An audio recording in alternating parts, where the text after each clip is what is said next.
अरे केहर बालू हो आगो लगा हो बुढ़ो बक कबे के बोलौले ने काहे नहीं खावत हो। अरे भछा निकाले ने सुतल बिया की जागल बिया देख ली उठा जो हो जो तब बुढ़ावा एकदम डा लइकवा बाहर आज कितना दिन के बोल बा अब बुढ़वा चल गला तो के बोलौले ने काहे नहीं ला। अरे तो का करबू एतना बड़ड़ी बुंदी में जनते बालू कोहिरा में कैसे आवत देख ली हिला मत देख ली पतोहिया न तो बवाले करी तोरा कबे के बोलौले रही। हां अरे का करबू लेट हो गला और रास्ता में अपना जाड़ा पाला में आई रही तो कुछ बात विचार भई रही त तू कजन कहां बड़ा जल्दी कुछ बनौले ले आओ आला त खाली पेटे के फेरम पर का हो जाई हो तन से खिया तो बम जल्दी निकल दुखम सुखम बतियावला ह फूल हाल चल ठीक बा दुखम सुखम का बतिया के बा चलो घर में चलो खियाई घर में अरे देखिए हिसाब से कौन हो से नहीं हो चलो ना बुढ़ावा बेटा पतोहियो ये खनाए देखी ना तो हमनी के बवाले करी चलो हो बुढ़ो चलो की हट बाबू ओइ पे बैठा क्या खइबो हे पर बैठ जाई हां अरे यही जे कुम खियावले पियावले दिए देखते बड़ा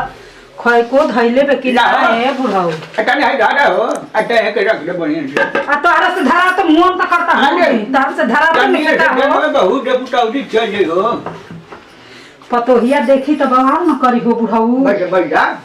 आ तू हुआ गेला ओकरे घर ह आ घरवा में ढुक आई तो हम कहने कि चला हो मड़ैया में हमारा तो तू जाते में बढ़िया लगत हो खाए के नहीं थे कहां ले दी हैं या तो तू हो ना तू खाए खाते थोड़ा ना बनी खाना तो सगरो मिले हो तू हो ना हो भैया आई तो ये जान जा कि बदनामी के टीका लगा दियो घर में ढुक गेला तो नहीं हो हाँ निकल ले जाते तुरंत बटिया लेनी कल चल जइया ठीक बा वो हरे हमनी के भेंट कइल जाई हे घर में उभिया देख ली तो हमनी के का करी हो मुंह देखाय लग रहे के अरे तो करी का देख ले तो का करी हां उ आजकल अरे दुनिया में बहुत प्लानिंग चलता हो कौन टेंशन है बुढ़ा तू बूढ़ बड़ा तो और कुछ ना होई अरे का कहत हो हां उ पतोहिया हमरा के हाला कर तो गांव नगर मुंह देखाय लग कर मिरे हां हाला ना करे जा चले के हो मम्मी जी के कर से बतियावत तनी ओय हो रामा अरे हे नहीं आओ हे तू का ढुके चले आइलु हो ए मम्मी जी हाय कौन बुढ़वा के घर में घुसैली बनी गांव घर के देवर हो गांव घर के देवर बाबूजी छोड़ गई बाहर हाय हार को तनी ये बुढ़ारी में हाय रे किशोर बाबा तू नीचे कर में सुचलू नीचे कर में सब हम लोग जानने मर जानत सोचे तनी ए है जा मत अभी हम बाबूजी भी फोन लगा के कहत तनी जाना कहता हम कह 4 दिन से देखो तनी कि लोटा बुढ़ाऊ हम बतियाओ तनी हम लोटा बुढ़ा से बतियाते हैं ई लोटा बुढ़ा के नाम हम चला कहां से हां हो तू बतिया बुढ़ा के जाए दे कौन से काहे के बुढ़ा जी बदला सुनना लगा आ तू बुढ़ारी में आज ना बुढ़ा हम देखो कतना ई बुढ़िया तू मुंह बंद करी बुढ़ारी में हाय जी ई बुढ़ा अरे देवर तीन का देवर हम खाबू आय होय देखो दादा भट चुरा गइल बा आज जवान त जवान है बुढ़िया घर कुछ ना खाली अरे हम होजू बैठने बुढ़ा होजी बैठनिया घर में घुसा लेलू त कुछ करे से बाकी होखी आय होय दादा हमार को नहीं खिलाइए शंकर जी लेखा ससुर के छोड़ के आई बुढ़ी आके देखो कितना अंदर काला छला भरल बा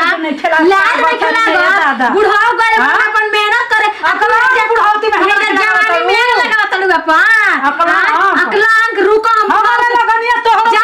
फोन कर जा फोन करके कहब छोड़ा ना तारा ढेर जवानी आई बना कुतर जवानी में आग लगावा तनी रुको कहने हो कि देखी तो बवाल हो जाई बुढ़वा तू चल होना चल बुढ़वा अब का करी ए बुढ़ऊ अरे सुन हो अब तो देख ले हला सब बवाल कर यही सन कहत नहीं हो कि तू घरवा में चल घर में तो ललाई रहला खाए खातिर भूखल अरे तो ही न कलिए कि चले अंदर में तने से खाना बनो नहीं तो का खइबो नहीं के लिए मैं बवाल को देहला से अब का करे के अब तो इज्जतियो गोइल अब का बेटो ले जाई सवांगो ले जाई पतोहियो ले गोइल अरे सुन पलानी नहीं गोबा का पलानी नहीं करे के सुनत नहीं रे घर में न बिया चले के लिए हां काम करे के ओकर नटैया दाब के अब मुआ देवे ई का कहता हो बुढ़ऊ वो मूवी तो हमारा पर लागे लागी अरे लगे- हमारे के ना हला होई कि वो ससुए मुआ देला से अरे देख लेला से तो कौनो प्लानिंग काम ना करी हम बताओ देना उपाय कैसे हां बहाना बहाना बता दियो कामन ची बहाना करबा हो मेरे छुआ के मरई वाली जाके रोड घूमत रहे तो हमने से काम का जन का हो गया हमने का तो घरवा में लसिया कैसे ले जीबा अरे लसिया के छोड़ा ना खाली मुंह जीते ओकर बात कर डाल जी कि अपन जहर मौत खा गेली आए बुढ़ो हमरा पर लागी ना ना लगी हो उतना का टेंशन लो लागी ये दादा चलो चलो चलो हाली चलो फोन कर से बतियाई कि क्या करी हो आई बात कोई के मालूम ना चले के तू ही कहबा हमका हमार त इज्जत में सते नाश में मिलल अरे भाग बुढ़ो हमर इज्जतिया गोई रे दादा हमार अब का करी आई हो दादा चल चल बुढ़ा देख फोन लगा फोन लगावे से बढ़िया बाकी पहले बता दी न तो ई बुढ़िया का करी दादा होइसे होइसे हाल करत ये घर में बोला के ओकरा बुढ़ारी में जवानी छैले बा आ है बुढ़ कोकनी के पहले फोन लगाव हां हेलो हेलो ठीक है पकड़ ले कटा बुढ़ो कटा हां तो मोबाइल का नहीं रहा हम बता देता नहीं हम का बात बिगड़ जाई बात भी करी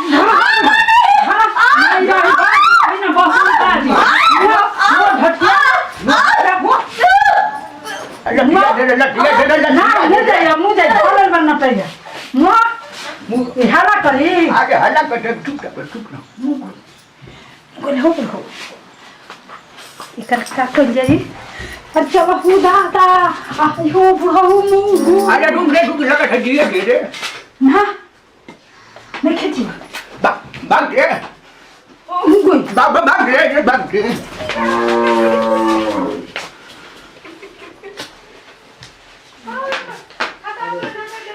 हम धर्मशिला देवी सास बना रही है इनकर आई बुढ़ऊ हमार ना हम लैके लगी हाँ लेकिन ऐसे ना करे के चाहिए सास के बहू के बेटा पतोह के सोझा आ गल तो ऐसा कतने बूढ़ बाड़ी की कर तड़ी हमरा लेखा ना करे के चाहिए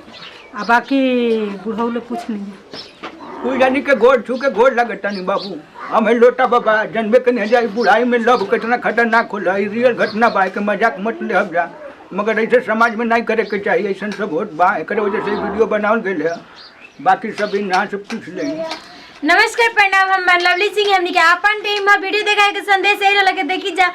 अभी फिलहाल में ये चीज ऐसे भइल बा कि सास अपन घर में केहू बूढ़ के बुला के अपन मतलब मिलत रहली ह तो पतो देख ले हिया